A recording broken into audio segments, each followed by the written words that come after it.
지금부터 이번 주 영상 속회를 시작하겠습니다. 우리 모두 함께 찬송가 93장 함께 찬송하겠습니다.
오늘 우리에게 주신 말씀은 지난주 주일 말씀을 잘 요약하여서 다시 한번 말씀을 생각하고 또 기억하면서 은혜를 받는 시간입니다.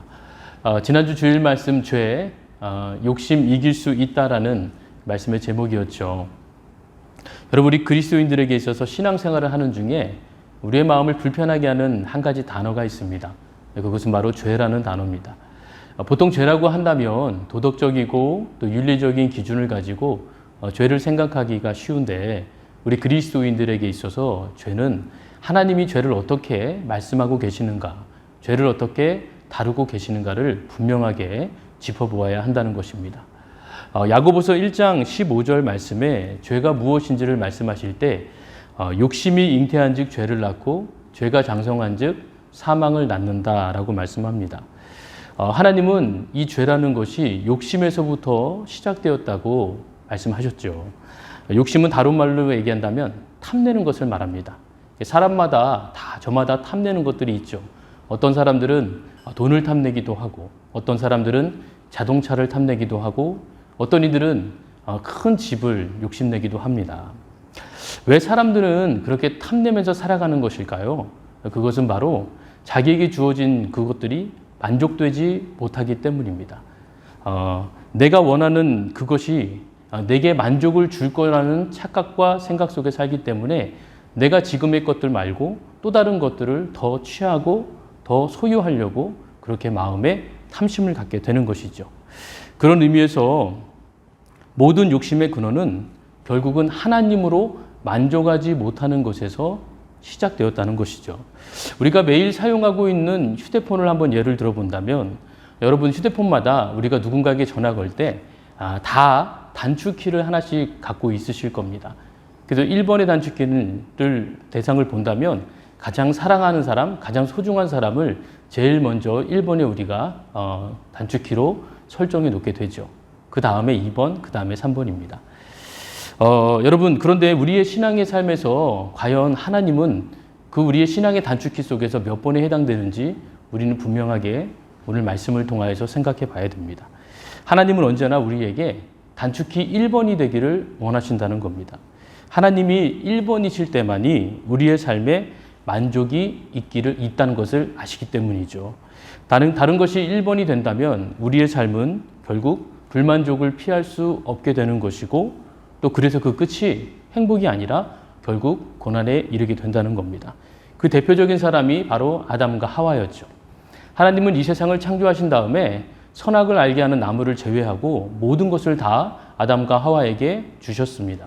그런데 아담과 하와는 그것들로 만족하지 못하고 결국은 본인들이 하나님이 되어야 되겠다고 마음을 먹게 됐고 결국은 하나님을 등지고 그들이 스스로가 하나님 되려는 탐심과 욕심에 이르게 되어 결국 말할 수 없는 고난에 이르게 되었다는 것을 잘 알고 계실 겁니다. 그래서 하나님은요, 야고보서 1장 16절에 이렇게 말씀합니다. 속지 말라는 것이죠. 물론 우리는요, 잠깐 유혹에 빠질 수 있습니다. 그것에 잠깐 욕심을 낼 수도 있습니다. 하지만 그것이 나에게 만족을 줄 것이라고 속지 말 것을 오늘 하나님이 말씀하고 계신 겁니다. 하나님을 대신할 수 있는 것은 이 세상에 아무것도 없기 때문이죠. 그렇다면 우리는 이 욕심과 죄를 어떻게 이겨낼 수 있는 것일까? 그것은 바로 다시 하나님을 1번의 자리에 모셔놓는 겁니다. 그러면 내 생각과 마음이 1번에 집중하기 때문에 2번이나 3번이나 다른 욕심들이 우리의 삶을 영향주지 못하고 지배하지 못하기 때문입니다. 그렇다면 어떻게 1번의 자리에 하나님을 모실 수 있는 것인가? 성경은 오늘 우리에게 두 가지를 말씀하고 계신데 첫째는 십자가를 묵상하는 것입니다. 여러분, 십자가를 묵상할 때에 우리 신앙인들은 내가 얼마나 큰 죄인인지를 깨닫게 되고 알게 됩니다. 하나님을 배신하고 하나님의 은혜를 저버리는 그 죄가 얼마나 큰 것인지 또 나의 욕심이 얼마나 하나님을 고통스럽게 만들고 있다는 것인지를 십자가를 바라보고 묵상할 때마다 우리는 깨닫게 되는 것이죠. 또 십자가를 묵상하게 되면 죽음에 이르게 될 나를 사랑하셔서 예수 그리스도를 대신 희생시켜 주신 그 사랑을 우리가 알게 된다는 것입니다. 예수님의 사랑을 깨닫게 되면 이제는 내가 어떻게 만족을 누리며 살 수 있을까를 생각하는 것이 아니라 나를 사랑하시는 하나님을 어떻게 하면 기쁘게 해드릴까 그것을 생각하고 그것을 고민하게 되기 때문입니다. 그래서 십자가를 우리가 묵상하면 묵상할수록 우리는 은혜를 깨닫게 되는 것이고 또 생각이 달라지고 결정이 달라지고 삶의 방향이 달라지게 되는 것입니다. 두 번째, 하나님을 다시금 1등의 자리에 모실 수 있는 방법은 갈라디아서 5장 16절 말씀에 이렇게 기록합니다. 성령을 따라서 행하라. 하나님은 우리가 욕심을 따라서 또 죄를 따라서 사는 것을 하나님은 원치 않으시거든요. 그래서 우리에게 성령을 보내주신 겁니다. 그래서 우리를 아름답고 또 선한 길로 성령을 통하여서 인도하기를 원하시는 것이 바로 하나님의 마음입니다.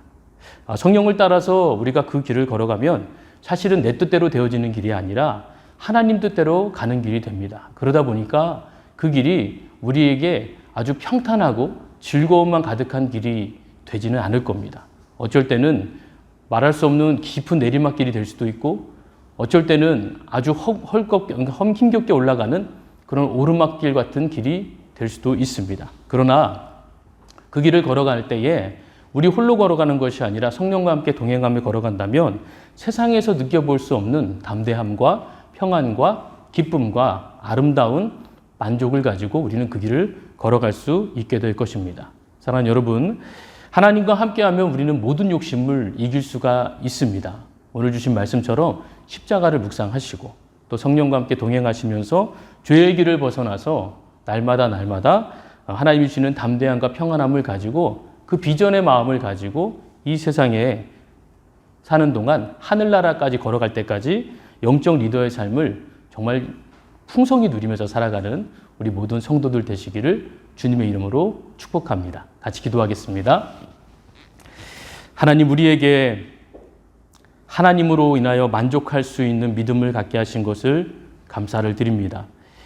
늘 우리에게 그림자처럼 따라오는 그 죄의 문제들을 우리의 힘으로, 우리의 능력으로 해결할 수 없지만 하나님은 우리를 사랑하시고 우리를 인도하여 주시고 우리로 하여금 하늘 백성으로 살아갈 수 있도록 우리의 모든 죄를 다 담당하여 주시고 믿음과 소망을 갖게 하신 것을 감사합니다.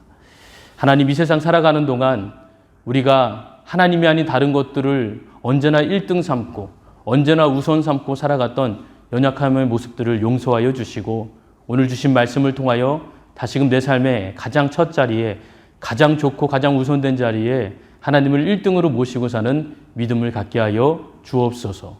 이를 위해 날마다 십자가를 묵상하고 날마다 내가 스스로 걸어가는 것이 아닌 성령과 함께 인도함을 받고 성령과 함께 동행하면서 끊임없이 우리에게 유혹하고 몰려오는 그 욕심의 문제들, 죄의 문제들을 다 떨쳐버리고 하나님 담대함과 또 비전과 또 소망함을 가지고 이 세상을 믿음의 사람으로 넉넉히 승리하고 걸어가는 우리 모든 성도들 되게 하나님 축복하여 주옵소서. 감사드리며 거룩하신 우리 주 예수님의 이름으로 기도드렸습니다. 아멘.